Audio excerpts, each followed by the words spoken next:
The spark in the dust.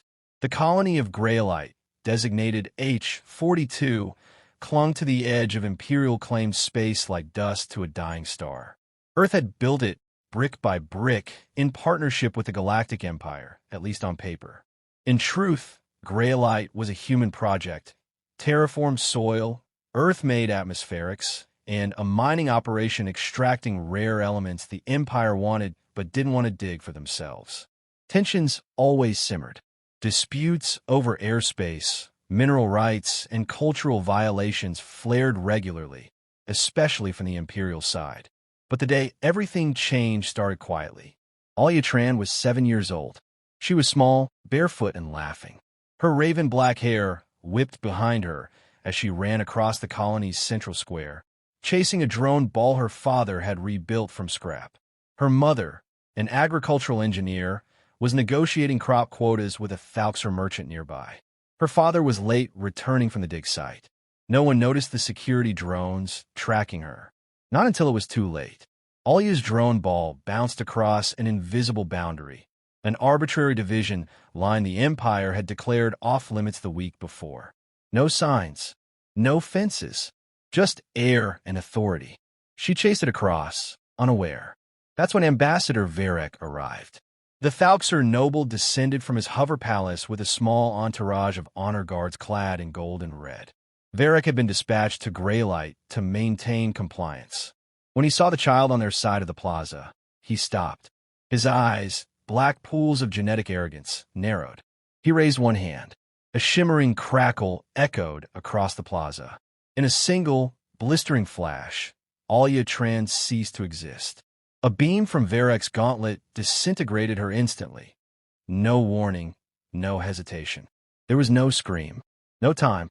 Silence held for 3 seconds. Then chaos erupted. Humans ran toward the scorched patch of ground. Mothers screamed. A nearby drone captured everything. The blue sky, the ambassador's impassive face, and the glowing embers where a child had stood. And then came Captain Roland Kale. He wasn't stationed in the square. He had been overseeing border scans, but the report reached him in less than a minute. He ran the whole way, arriving too late to save her, too late to do anything but kneel in disbelief beside the vaporized remains. "What happened?" he demanded, eyes locked on the blank-faced alien guards. Varek didn't even turn. "She trespassed," the ambassador said coldly. "The punishment is death, as per Imperial Edict 791. Enforced without exception." She was 7 years old. Kale bellowed, fists clenched. She didn't know. She was human. Varek interrupted. Kale took one step forward. His hand hovered above his holstered sidearm. The guards raised their rifles. It could have ended there. It almost did. But Kale wasn't foolish. He didn't draw. Instead, he turned to the nearby drone, still broadcasting live. "Record this," he said, voice shaking. "My name is Captain Roland Kale of the Earth Colonial Marines. This," he pointed to the burn mark, "was the execution of an innocent human child by the Galactic Empire." He took a breath. "Earth, you need to see this." The footage went live within the hour. Across Earth's colonies, across its capital cities and orbiting habitats, every screen lit up with the unfiltered broadcast. Parents watched it. Children watched it. Generals watched it. Presidents, premiers, admirals, and soldiers. Every human heart that saw Alia's death felt something ancient stir beneath their ribs. Grief, followed by rage. The United Earth Defense Network convened an emergency session within 6 hours. Old treaties were shredded before they hit the floor. The Terran Security Council voted unanimously, to authorize full mobilization. The operation had a name before the vote even finished: Titan's Grief. From a military moon base orbiting Mars, Admiral Lena Rocha stared at the looping footage on her command screen. She watched it twice. Then she stood, saluted the image of the child's face, and issued Earth's first war command in nearly a century.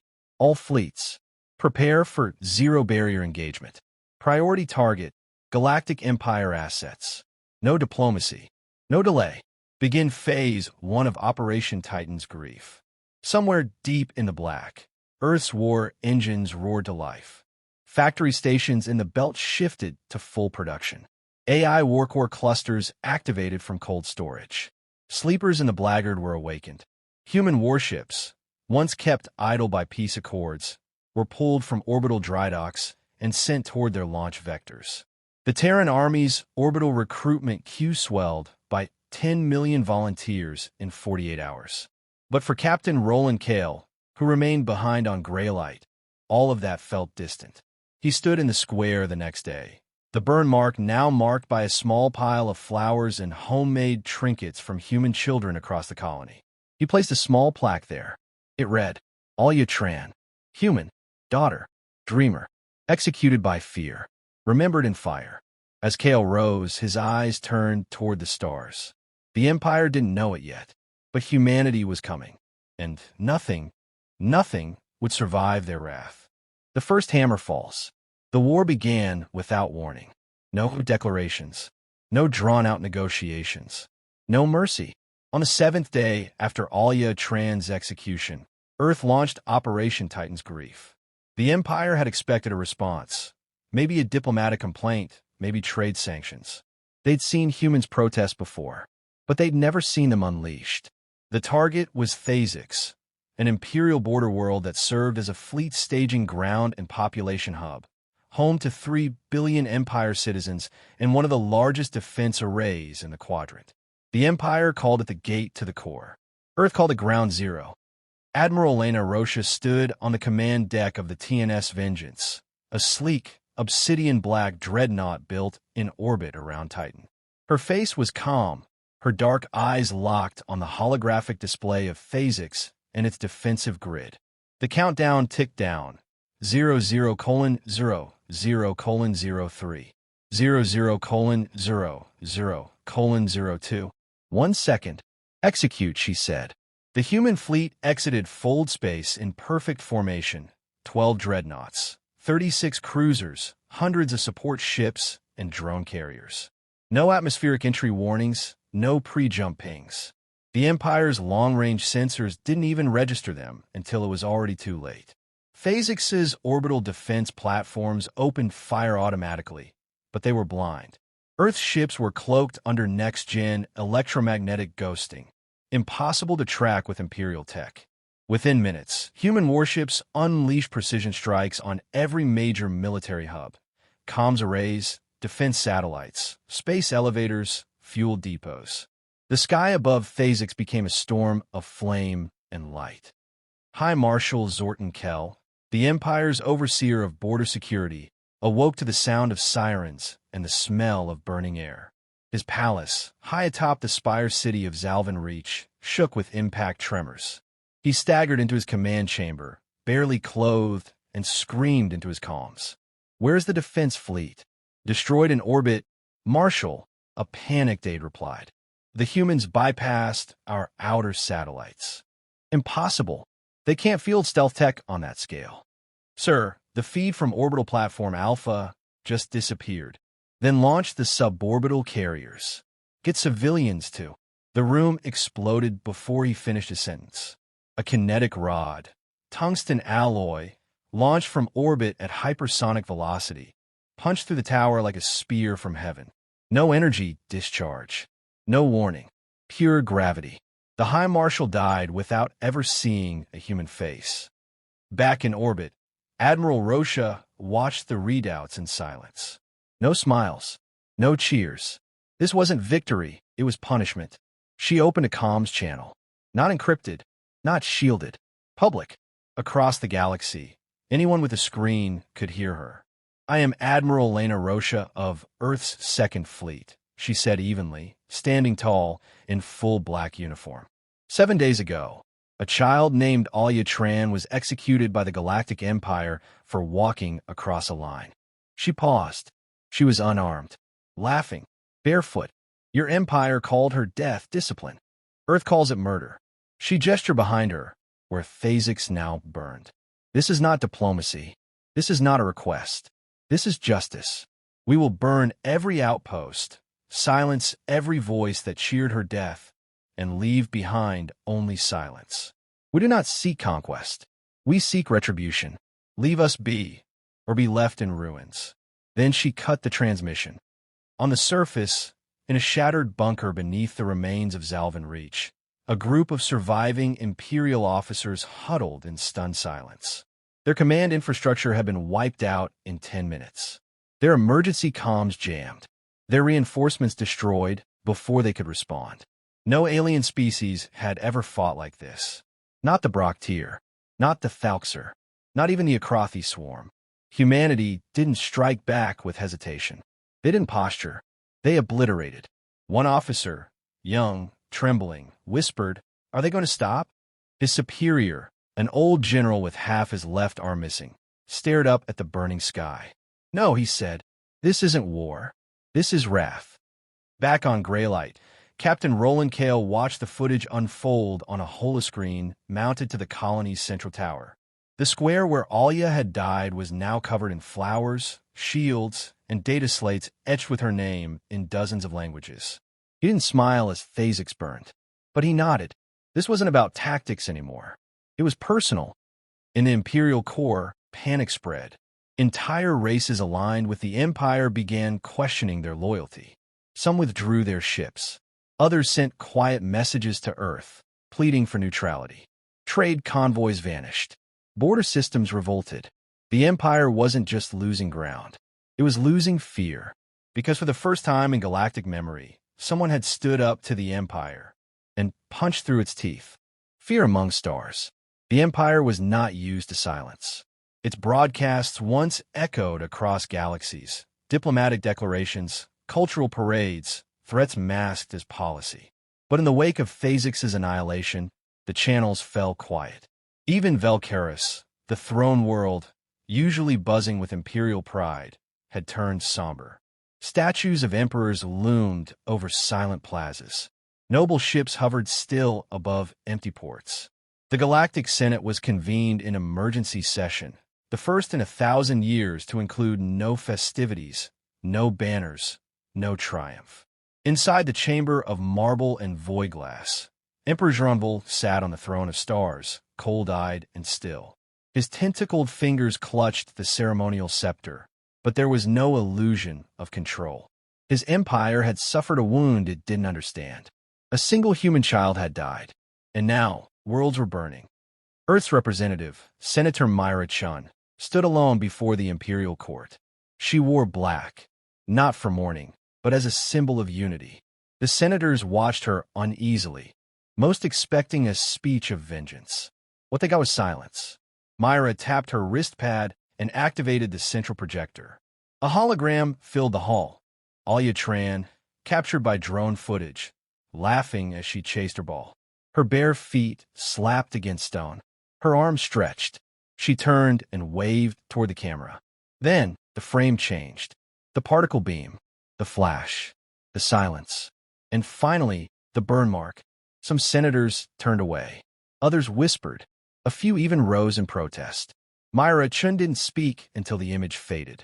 "You watched that," she said. "Now you understand. Earth's retaliation," barked a Krathis senator, "has violated a dozen accords.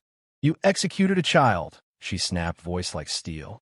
"You enforced a military rule on a civilian colony and murdered an innocent girl to remind us of our place."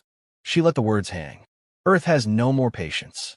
We spent generations learning your diplomacy, your etiquette, your rules of superiority.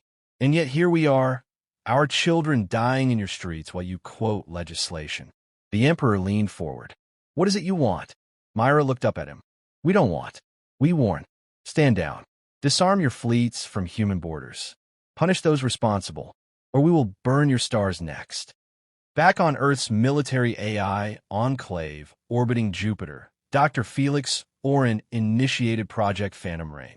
He stood alone in a dark room filled with crystalline databanks and ghost light projections. Project Phantom Rain was never meant for open war. It had been developed as a last resort deterrent, autonomous stealth fleets, AI-controlled, capable of penetrating deep space undetected. Now, it was the first line of attack. Authorization code. Phoenix Null Zeta, Oren whispered. The screens came alive. 22 AI-operated ships powered up across Earth's deep space vaults. launching in total silence. Their mission was not conquest.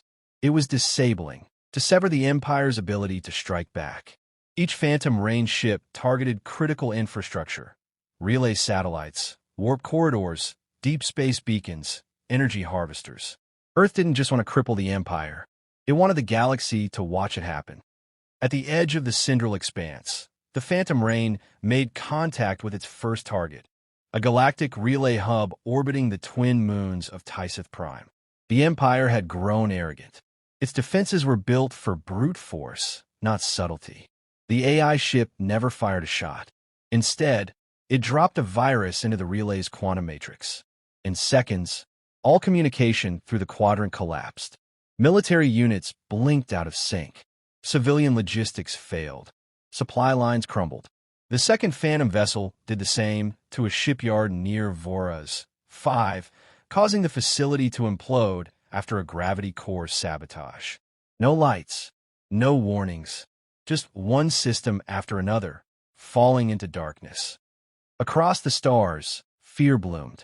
The Empire's vassals, lesser species sworn by treaty or tradition, began defecting. The Valari ascendancy sealed their gates. The Zircon enclaves withdrew their funding. Even the Akrathi nomads, longtime mercenary allies of the Empire, sent a single message to Earth: "We will not stand in your way." The Emperor called another session, but only half the seats were filled. Earth had done what no other species had managed in centuries. It made the galaxy afraid of silence. On the deck of the TNS Vengeance, Admiral Rosha received the latest update. Phantom Rain had successfully disabled 7 key installations. 3 major sectors of Imperial space had gone dark. A comms officer approached her. "Admiral, the Empire is requesting formal negotiations." Rosha raised an eyebrow. "Now, they're interested in peace." "Yes, ma'am. They say they wish to prevent further loss of life." Rosha folded her arms. Where was that concern 7 days ago, when a child burned under their law? The officer hesitated. "What should we tell them?" Admiral Rosha turned to the stars beyond the viewport. "Cold, vast, silent. Tell them nothing. From Earth to Greylite, from the battlefields of Thasix to the broken comm hubs of Tyseth Prime, one message spread. Not from official channels, but from the hearts of the people. They murdered a child. We answered with extinction. Let that be the last lesson the galaxy ever learns the hard way. The end of Empire. The last warship of the Galactic Empire fled Velcaris at sublight speed. Its war cores were disabled by Earth's Phantom Rain strike fleet. Its communications jammed. Its crew, terrified, abandoned protocol and tried to outrun Vengeance with thrusters alone. They didn't make it. The TNS blade of Orion caught them before they reached the system's edge. One shot, clean, silent, split the vessel in two. No warning. No prisoners. Because Earth wasn't fighting a war anymore. It was closing a chapter. On the throne world of Velcaris, the heart of the Empire shuddered under orbital blockade. The skies were no longer filled with golden ceremonial barges or the swirl of noble family ships. Now they crawled with black armor dreadnoughts, cruisers, and strike carriers bearing the insignia of Earth. From space, the world looked like a dying star, once radiant, now eclipsed. Inside the capital citadel, Emperor Zhumval sat alone in his bunker, deeper than any civilian structure, surrounded by the last of his elite guards. Gone were the courtiers and the sycophants. Gone were the ministers and marbled diplomats. All that remained was fear. An AI holoterminal pinged. Incoming transmission, Earth War Command. The Emperor hesitated, then accepted. The feed revealed Admiral Lena Rosha, standing beside Captain Roland Kale, both wearing Earth's black battle armor. Behind them stood a small girl's hologram, Alia Tran, recorded just days before her death. She stood barefoot, smiling shyly at the camera, holding the drone ball in both hands. "Will I get to see Earth soon, Daddy?" That was all. No message. No threat. Just the child. The screen went black. The Emperor trembled. Kale stood on the surface of Velcaris now, leading the 13th Terran Assault Division into the heart of the Empire's capital city. They encountered no resistance. The soldiers who once vowed to protect the throne had fled. No battle, no honor, only ashes and echoes. The banners of the Empire, gold and violet, were pulled down from towering spires. Earth's black flag with a single white star rose in their place. One on every tower, every plaza, every monument that once declared imperial dominance over lesser species. Now, humans walked those streets without fear. Now they own them. Inside the throne chamber, Admiral Rosha and Captain Kale entered without ceremony. The once great room, shaped like an ascending spiral galaxy, was cracked and half-powered. The Emperor knelt beneath the broken arms of his throne. "You've come to kill me," he rasped. Kale stared down at him. "You're not worth a bullet." Rosha stepped forward. "This isn't about you. It never was. You're not the center of this galaxy anymore. You're not feared. You're not revered. You're forgotten." Jaron Vul dared sneer. "You act high and righteous, for vengeance." "No," Rosha said, "for justice." Behind her, Kale placed a small metal object on the floor, a plate. It was black, engraved with a single line. "She was 7. You were ancient." She laughed. "You ruled. She died. Now you fall." The Emperor's voice broke. "So what happens now?" "You live," Rosha said coldly. "You'll rot here. Alone. Without power. The last emperor of a dead empire, surrounded by silence." Then she turned and walked away. Hours later, the news spread across the galaxy. Velcaris had fallen. The Empire was no more. Earth had not claimed dominion. It had dismantled tyranny. Former client species across the stars broke from imperial chains. Worlds once bent under tribute and fear began to rebuild, free from tribute fleets and doctrine enforcers. In the void left behind, Earth did not move to conquer. Instead, it left a single declaration broadcast in every known language, on every accessible frequency. "We came not to rule, but to remember. You executed a child. You called it justice. We showed you what real justice looks like. Let history mark this day, not as the rise of humanity, but as the day the stars learned what happens when you murder our children." On Greylite, the colony where it began, the plaza had been transformed. No longer a market, no longer a place of commerce. Now it was a garden, quiet, peaceful, filled with blossoms and wind chimes. At its center stood a monument, a small sculpture of a child chasing a drone ball. Beneath her bare feet, a single name was etched into obsidian stone. Alyatran, human dreamer, catalyst. You lit the fire that changed the galaxy. Captain Kale visited every year. He never saluted, never spoke. He just stood and remembered. Somewhere in deep space, Earth's fleets withdrew. The dreadnoughts returned to dry dock. The phantom range ships went back into black vaults beneath icy moons. The soldiers returned to their homes. But the galaxy would never forget. Not the child, not the fire, not the fury, and most of all, not the silence that followed.